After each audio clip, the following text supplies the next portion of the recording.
Hi, I'm Scott Martin from Bonsai Matsu, and this is the Bonsai Stuff podcast. We are well into autumn now. This is episode 16 for 2024, and I have this big pin oak in the back of my yard that drops about, I don't know, maybe 1 million leaves every hour on the hour. And I can tell when autumn's over because on the very last day of autumn, it drops its last leaf. And that for me is a signal that there's lots of work to be done around the yard. We are right on the cusp of starting the black pine work now. I'm just trying to finish up with a few of the other trees around the yard, few cedars, that sort of thing that just needed a last little tidy up to be made look pretty. And then it's black pine season for me. So I wanted to wrap up this episode of the podcast with a question that was asked of me recently, and I sort of gave a bit of a rushed answer. Someone asked me what advice would I give, or what would you tell a beginner, someone who's fresh? And I was right at the end of a demo, and I feel like I didn't give it enough time, and it's been on my mind. So I want to use this episode of the podcast to talk about a few things and give a few tidbits to people that maybe can apply to all of us. When I read through it and made my notes, I thought, that applies to me still now. So this one should be interesting. And also just a bit of housekeeping admin. My Juniper Intensive that was running has had a date change. So if you're interested in the Juniper Intensive and you hadn't booked it yet, there's a date change. So check out the website, bonsaimatsu.com, and you'll see it there. But anyway, let's get into the podcast.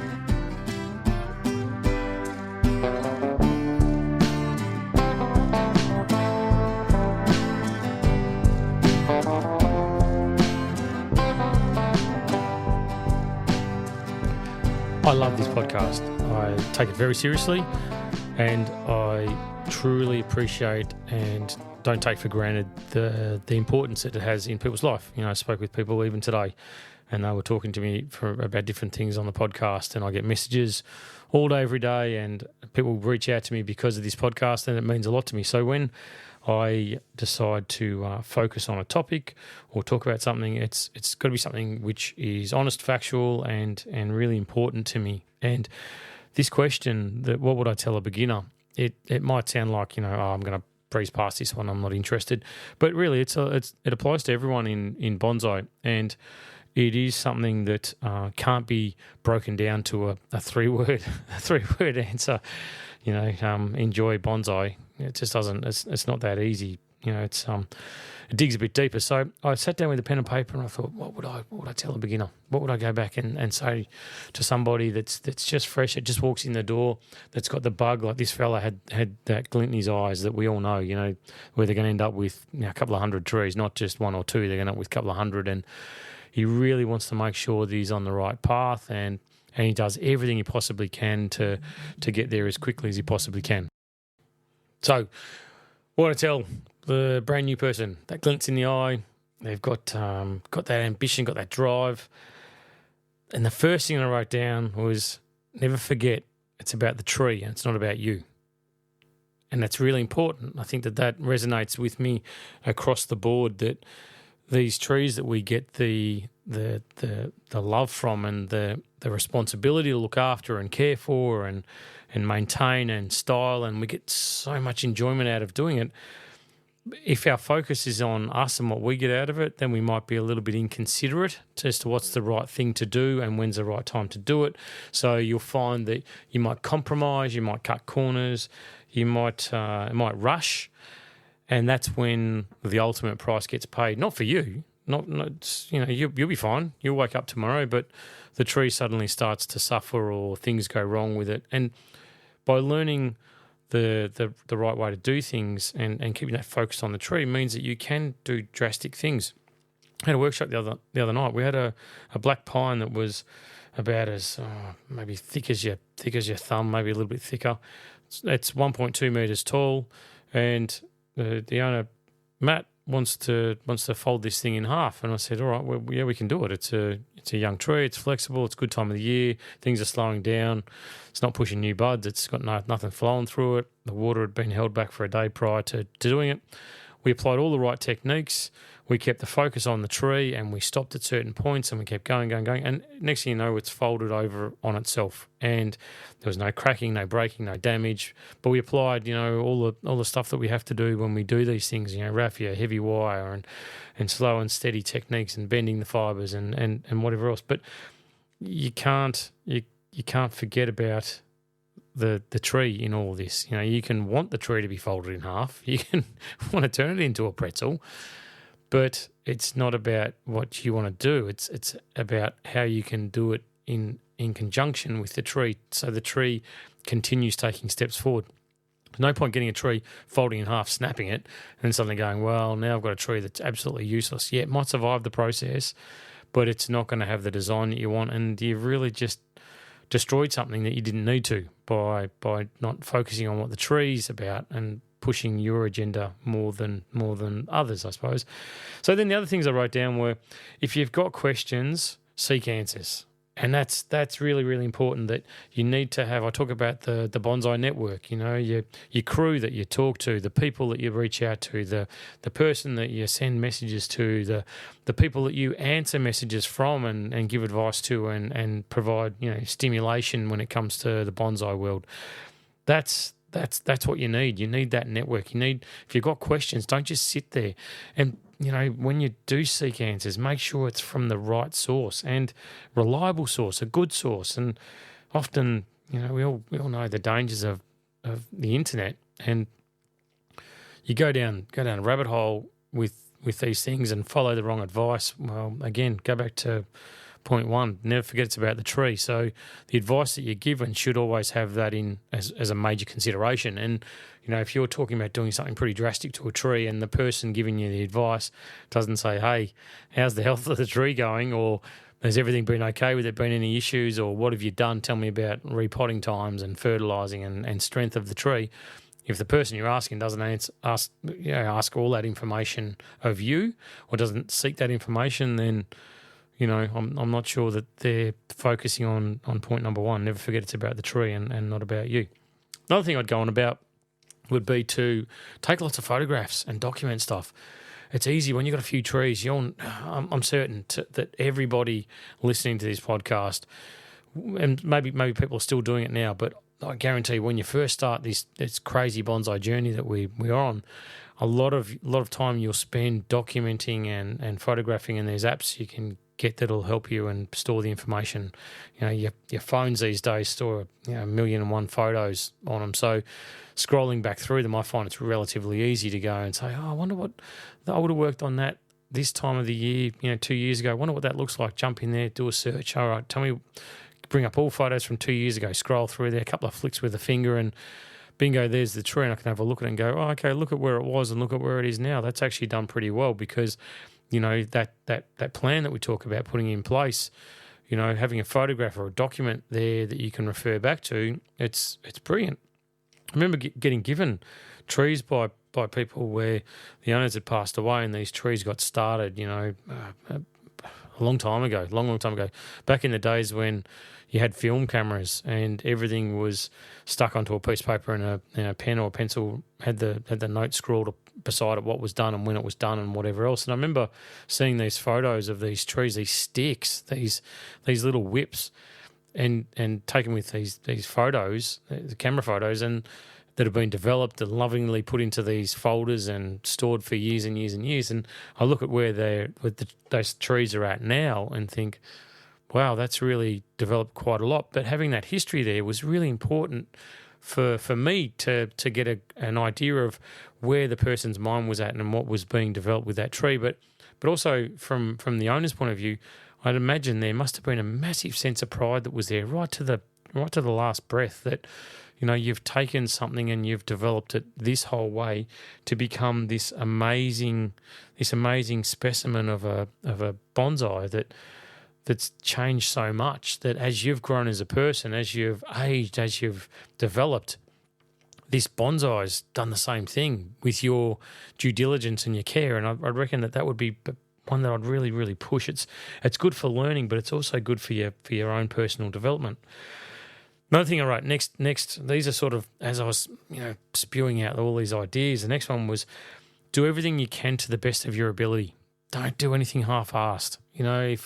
If you feel like you're cutting a corner, if you're not putting wire on the tree correctly, if you're not pruning it with the sharpest scissors that you possibly could have, if your tools are rusty and full of sap, you got to stop. You got to do those little things, the 1%ers that I talk about that make such a big difference when you've got a tree contained in a pot, in some kind of vessel that limits its potential root growth and its ability to seek out whatever it needs whenever it needs it because it's contained, then the little things can become massive things to it over time. If you do choose to use chemicals to spray your trees and it's been a long time and you've seen aphids on the trees and you still haven't sprayed them, well, why haven't you sprayed them? What's stopping you from doing it? Like it doesn't take that long. I talk about things being simple and repeatable, and if they're simple and repeatable, then you'll do them. I met with someone and we were having a good chat, and we were talking about powered sprayers that make spraying your trees a breeze, and whether you're applying a pesticide, fungicide, or whatever it is that you're using them for to spray, by going from a hand pump version to a spray pack, when your trees get to a certain threshold, like they get to a certain size or a certain number in the collection, I'd tell you, going from that hand pumper with a couple of litre canister on it that you have to refill about 15 times to go around your whole collection, you end up with forearms like Popeye from pumping this thing, and you're sick to death of it by the end of it, that you, instead of spraying maybe on a monthly basis, you might suddenly become 6 week or 8 week. You sort of blow things out twice as much because you can't be bothered, because it's not easy. It's not repeatable because it takes a lot of time and effort. So, I talked with this fella Bruce about this powered spray that I had, holds 9 litres. It's easy. It's still light enough to carry around the yard. You plug the battery in this thing, man. It smashes it out. Like, it's just so easy to turn off and on, and there's you fill it up a couple of times and you're done for all your hundreds and hundreds of trees, and it just makes it not a delight, but it just makes it easy. And it means that, if you do fall into a regiment where you want to do something at a certain period of time, after a period of time, then you can do it, because it's not going to be something which you have to allocate 4 or 5 hours to. You can allocate 30 minutes to it and it's done. It's a job that's knocked on the head really, really quickly. So doing everything to the best of your ability and making sure that it's simple and it's repeatable makes a massive difference to the way that you can care for your trees.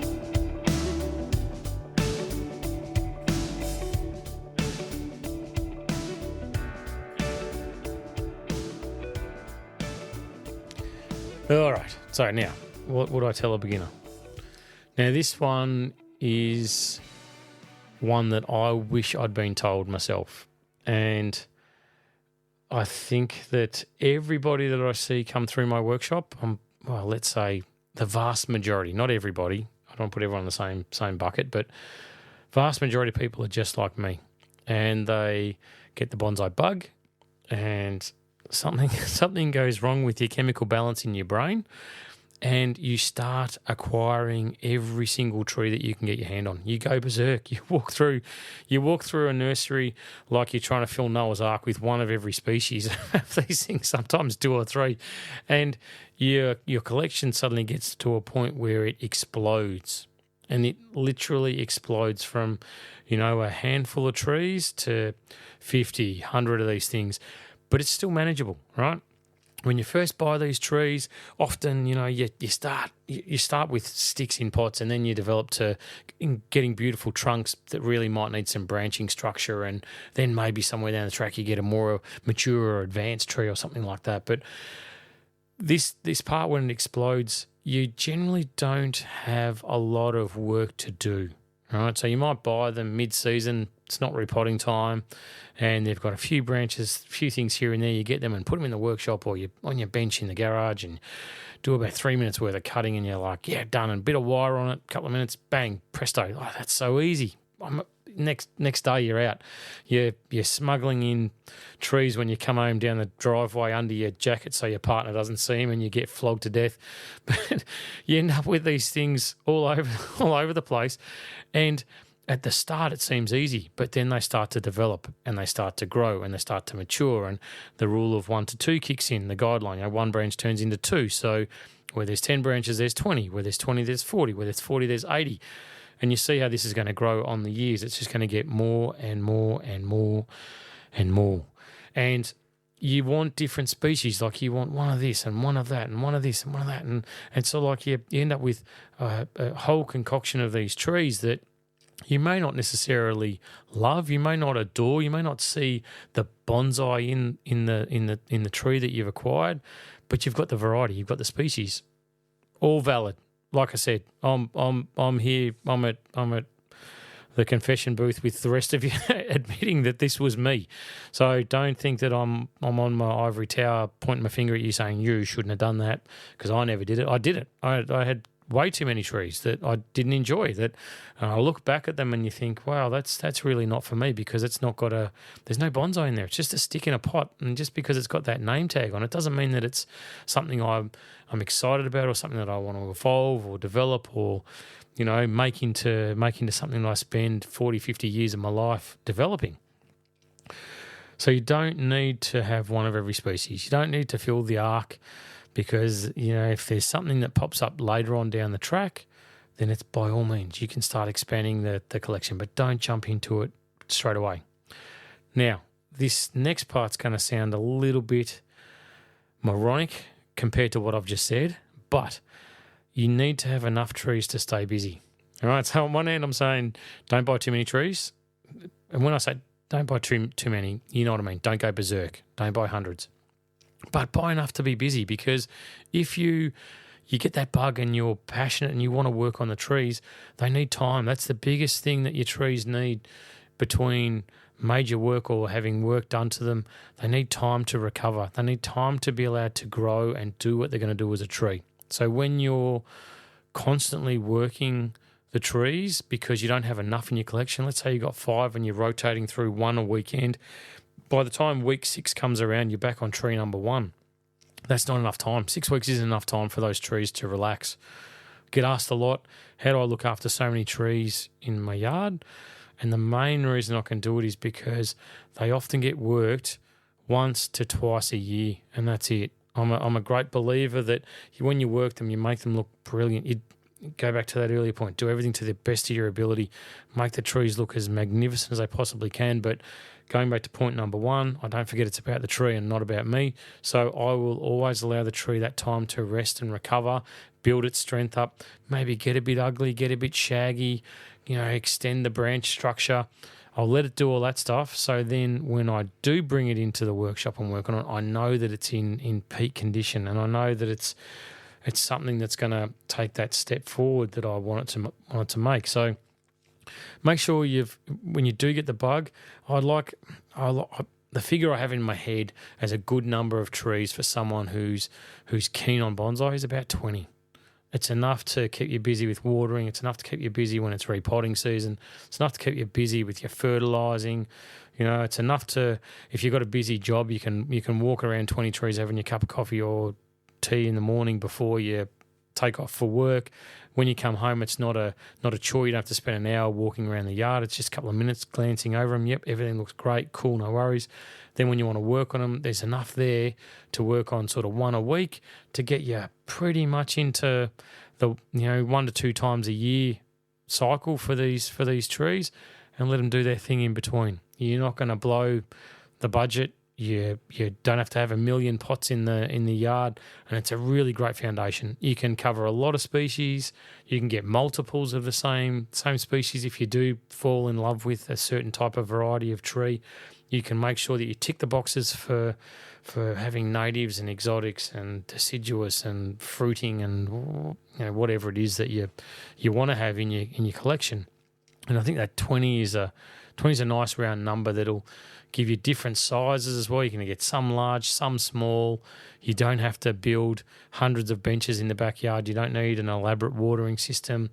can be pretty basic, you know. And if you do have to drop them off for tree sitting somewhere to go on a holiday, it's one trip in the car normally, one trip in the car to fill your boot up and get it all done, and you're right, you're set, you're laughing with it. So I would think that's like I said, it's not trying to reverse what I said first up in this section, but it's really important to have it. And while we're talking about the variety of trees, consider natives. Don't just consider them. Get involved with natives. Our Australian natives, oh my God, I can't beat that drum loud enough. I love them. There is such a good variety. You know, I look through the shows that I've been, the Bonsai Open that I was recently involved with, and the natives that were on display there. My God, amazing. As well as the exotics they're all at the same level, you know. And I go along to talk at bonsai clubs now, and one of the questions I ask is, you know, how many people have got natives?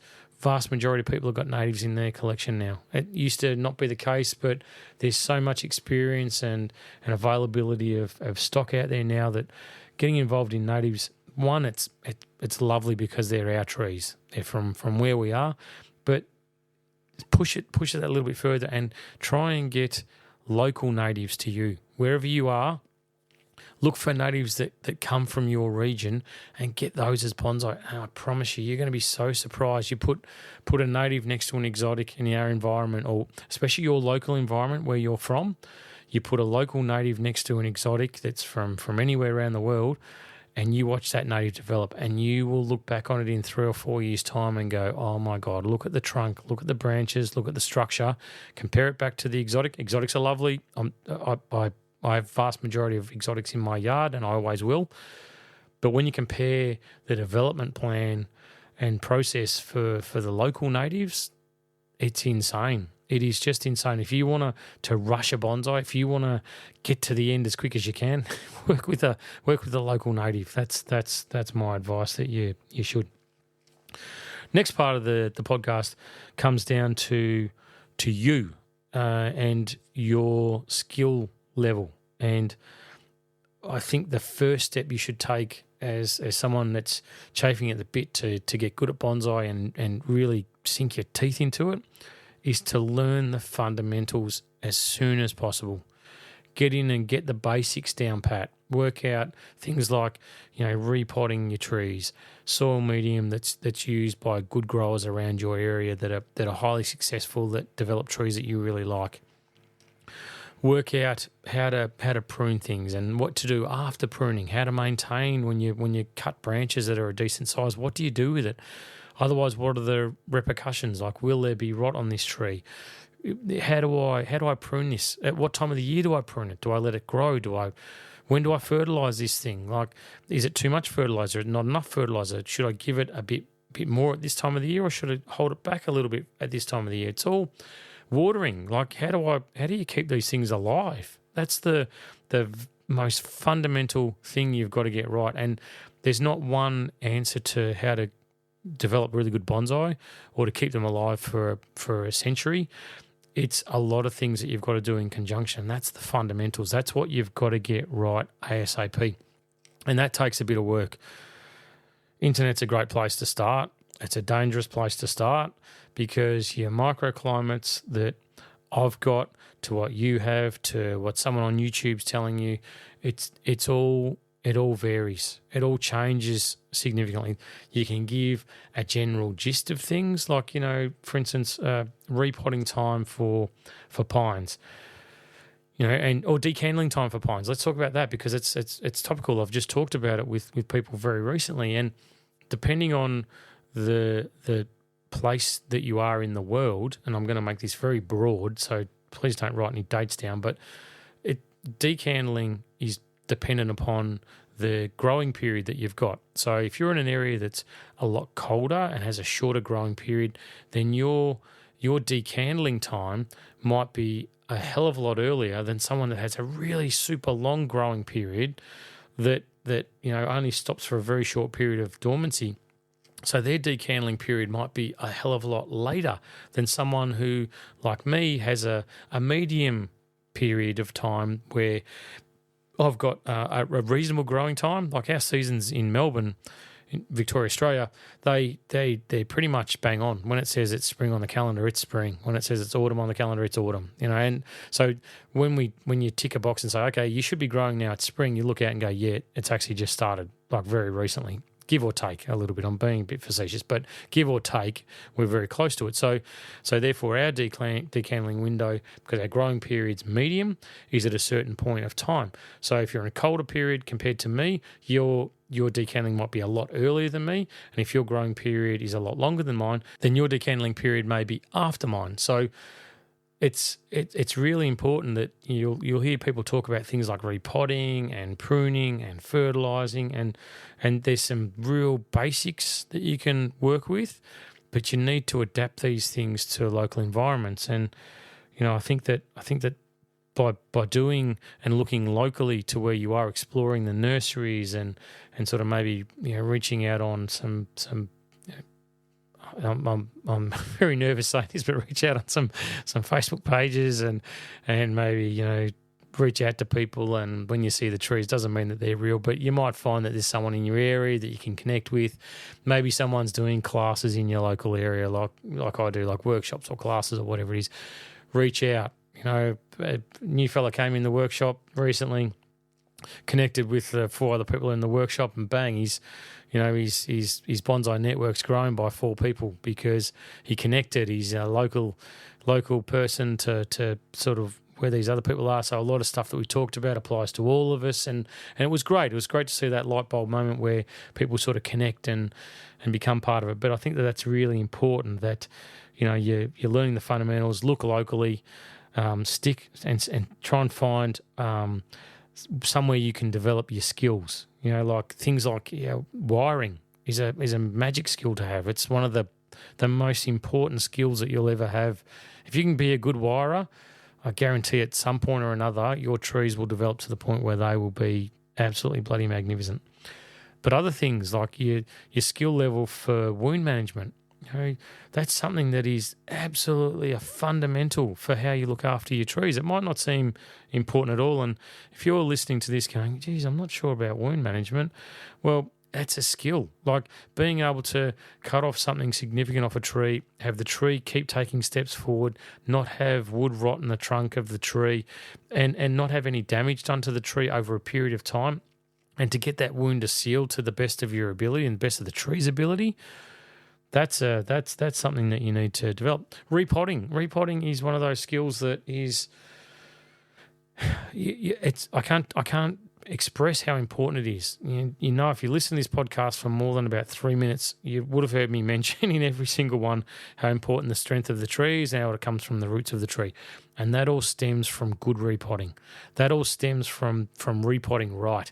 Mediums, process, a procedure for tying it in the pot, securing it, pot size, selection, all the stuff that goes with it. It's an absolute bloody important skill for bonsai that you've got to get right. If you can't get that right, then forget the rest of it, really. And that's where you need to be consistent. It needs to be a simple process, like I said at the start with the spray pack.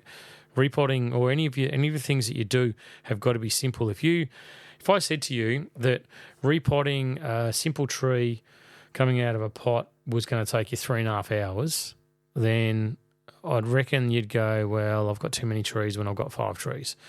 But if I said to you, and this is actual fact, that doing a school class recently, repotted 10 trees from black tubs, big size, 25 centimetre black pots for junipers, going into pots.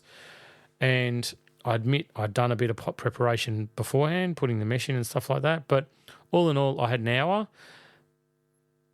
10 got done in an hour, but hands-on process after talking with the kids and packing up was 40 minutes. So I was averaging 4 minutes a tree to get these things out, sort the roots out, get them in the pot, refill it with medium and start doing dressing on it. So I reckon that's ridiculously fast and I wouldn't recommend that. But if you can learn the skill of repotting, not be afraid of repotting and see it as a real opportunity to improve the health of the tree, then you go into it with a complete different set of eyes and mindset that you will push that tree to become stronger than what it ever has been. So develop your skill set and look at the fundamentals and get them down pat as quickly as you can, and just have a thirst for knowledge. I feel at times like I get myself a bit set in my ways because I've done things and got a good response for them over such a long period of time. So I force myself, when I hear or see something different or a different technique, I don't just wash it out of the way and say, that's not how I do it, so I'm going to ignore it. I try and have this thirst for knowledge when it comes to bonsai about how things are done and how things work and why they work like this, and is there an improvement that I could make in my system, and or a medium that I use, or whatever it is. Is there a different way of tying a tree into a pot that I should consider that's going to be more viable than the method that I use? And so I do it, I test it, I give it a go, and I look at the tree and go, yeah, look, it's I can do it, I can see the merit in it. Is it better than what I'm doing? No, it's not, but it's not worse than it. So, yeah, it might be different people choose to do things a different way. It doesn't mean that it's worse or my way's better. It's just a different way of doing it, and it gives exactly the same result. So as long as it can be simple, easy, repeatable, then I'll keep going. If there's an area for an improvement, then yeah, by all means I'm gonna jump at it.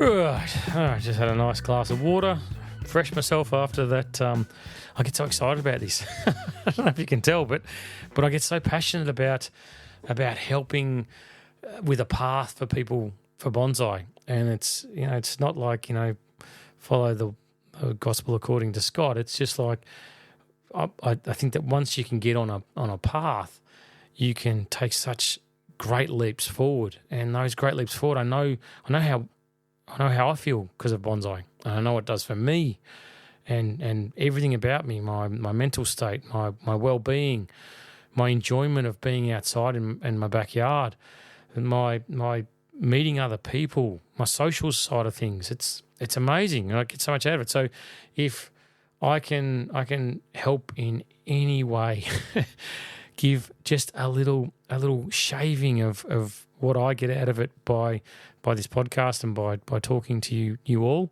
then, oh my goodness, I can't tell you how good that makes me feel. It really, really doesn't. Anyway, so let's wrap this baby up.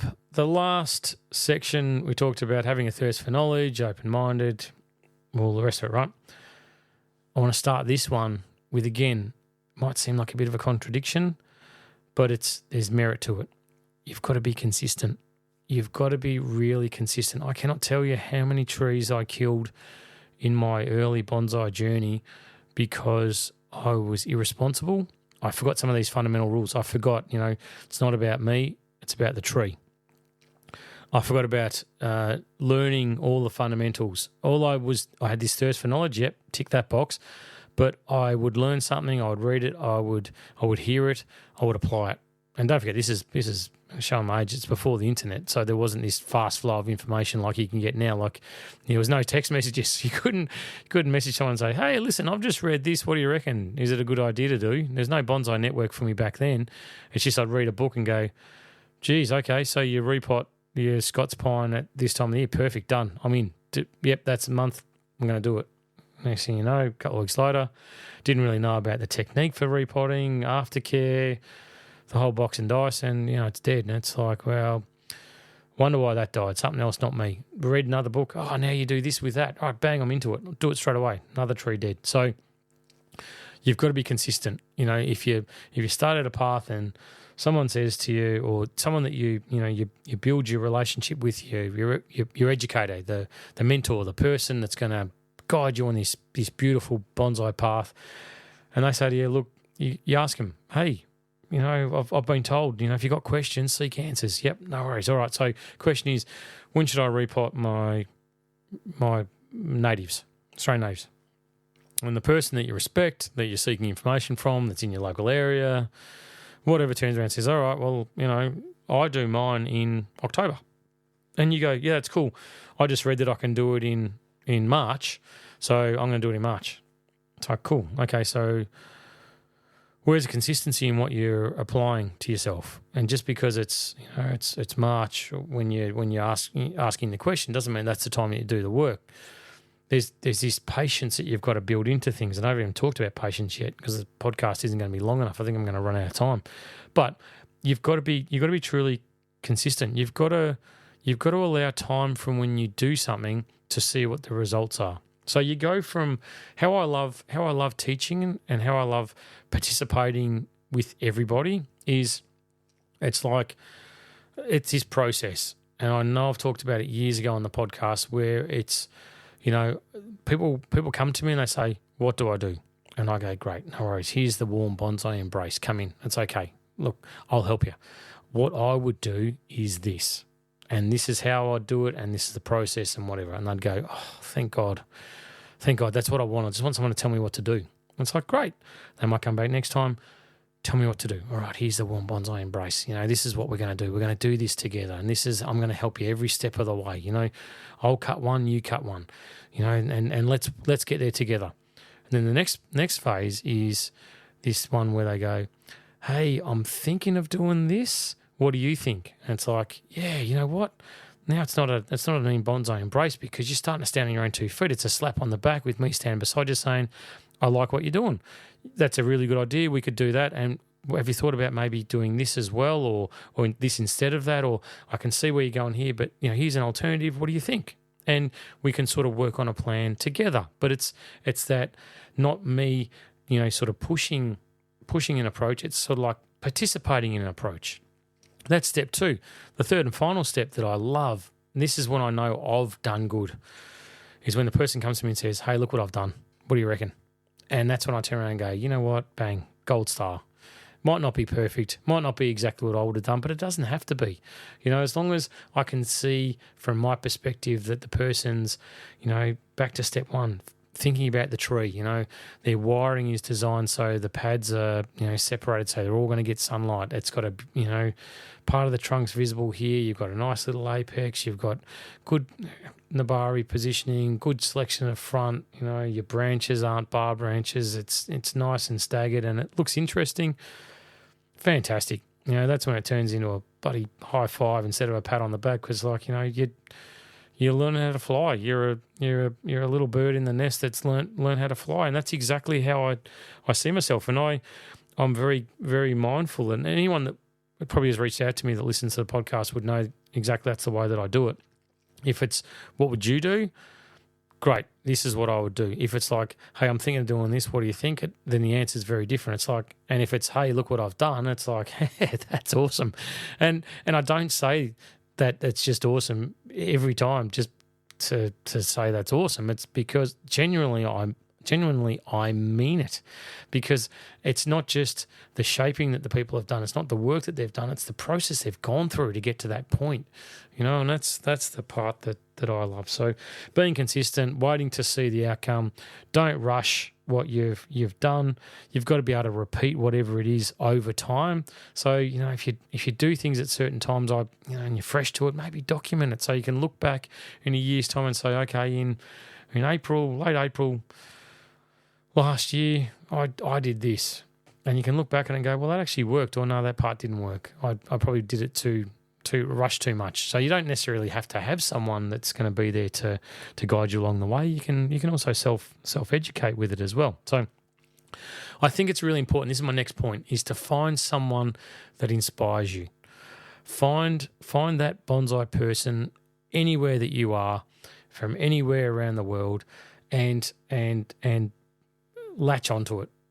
Don't mimic, don't copy. You create your own style. Of course you have to, because not every tree is created the same anyway. But be inspired by somebody, and build that connection with that person's trees, and that person. It doesn't mean you have to stalk them or chase them down at traffic lights or anything like that. But you can build a relationship with someone and follow their stuff that they do and like what they do, and and use it as inspiration or someone.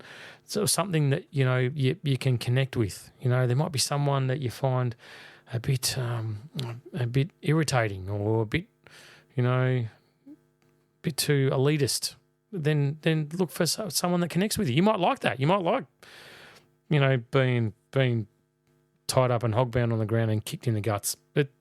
But some people don't like that. Some people want the warm embrace of bonsai and be, sort of led along a path, or they might like, the way someone else talks, or it might be, whatever it is.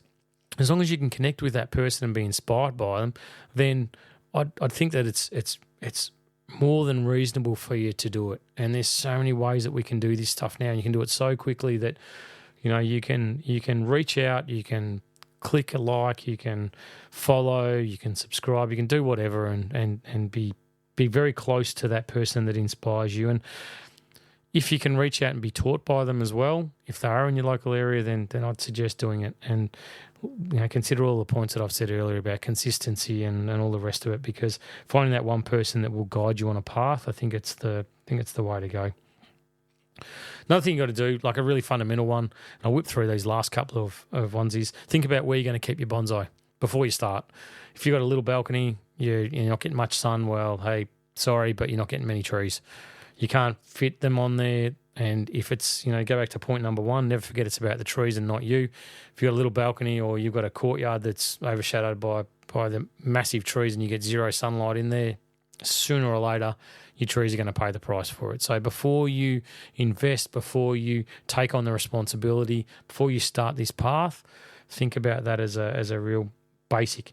Think about watering, and think about how you're going to have holidays, because we all have to. We all need holidays. Like, I love holidays, but we need them. We need as people to be able to get away and break the monotony of whatever it is that we do 9 to 5 and spend time with our nearest and dearest and do new things.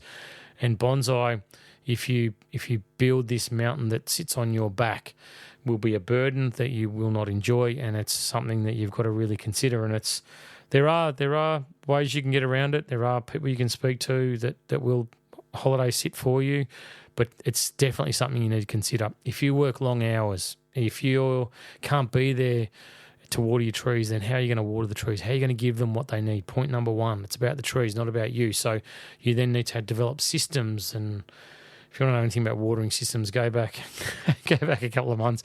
You'll hear about 15 of them rabbiting on about watering systems. I'm not going to go into it again now.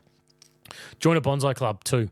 They're a great source of inspiration. They're great for sale days. You get access to stock that you wouldn't normally see around the place. They're great for your bonsai crew to develop. You can meet people there, and you don't have to be best mates, but when you walk through the foyer door and it's about bonsai, well, you connect. It doesn't matter. You can be from completely separate worlds, but when you're at the bonsai meetings or you're talking bonsai, whatever, it's so good. I tell you, it's so good later on in your bonsai life to have people that you can talk to about bonsai stuff and have a bit of a laugh with, and that stuff that's maybe a bit left to center or whatever it is. It's so good for you in so many ways that I reckon bonsai clubs are really good for that sort of thing. Work on the timing based on where you are for things, not just because it's in a book. Like I've told you those horror stories from me in the past and internet. Really it's a lot of places around the world work in zones and categories and whatever else. So, across the states, it's all different based on whichever zone you're in. In Australia, we talk about it like it's in states, whether states you're in. But even then, there's microclimates and there's changes that need to be made to some things that you do. A lot of it can be pretty close, give or take, but there's just that fine tuning you need to do based on exactly where you are and what you do.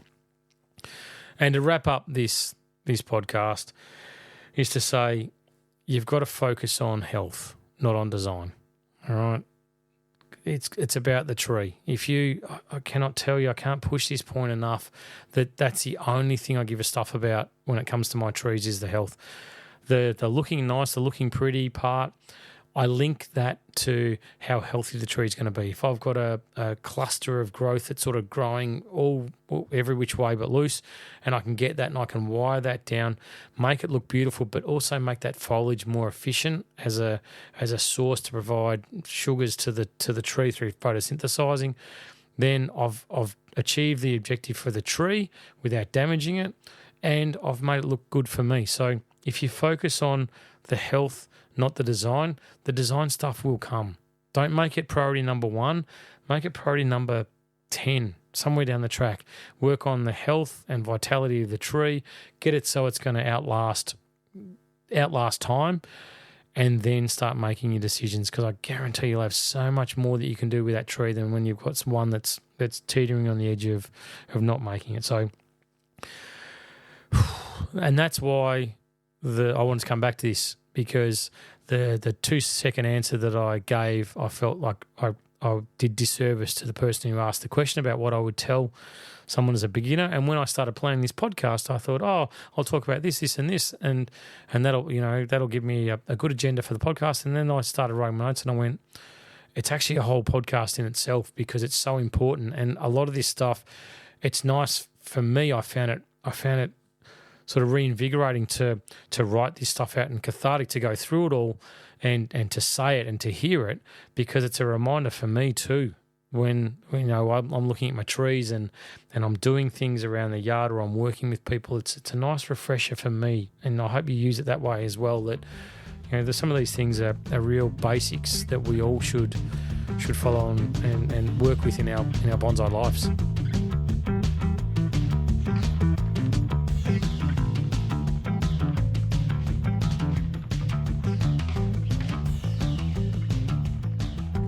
And we are done, folks. Thank you for listening in. I really appreciate it. Thank you for the subscribers too to the podcast. It's brilliant. Thank you to the new subscribers too. You know who you are, and it's greatly appreciated. It really is. So thank you very much. And I hope that you enjoyed this podcast. It was interesting for me. Like I said, it was a real process for me to go through, and actually feels like I've got a weight off my shoulders now, because I felt like I shortchanged this fellow who asked the question. And now I don't, because he can play it as many times as he wants, or anyone can, and it can spread this hopefully positive message and some really reassuring stuff to a lot of people, and maybe it makes people's bonsai life that little bit cruisier and a lot happier, a hell of a lot happier than what it would have been without hearing this stuff. So it is a busy time for us now in autumn. I'm going to push the feeding process again. It's your time to go. For me, post decandling, I'm into feeding my black pines now. So if you are listening to this, go for it. We've got another good solid month left of autumn to go, and it's go time. Feed everything. I'm feeding everything in my yard now as heavily as I possibly can, which means lots of tea bags full of that organic fertilizer. And except for the natives, be careful with the natives with fertilizer. Just a disclaimer. But yeah, so get onto it, and it's becoming pine time to start work now as well, to start needle plucking and bud selecting, which you'll see across my socials undoubtedly over the next month or so when it really ramps up. So stay busy, keep your tools clean. I am cleaning my tweezers like crazy at the moment. They are filling with sap from plucking needles, so keep everything nice and clean and sharp.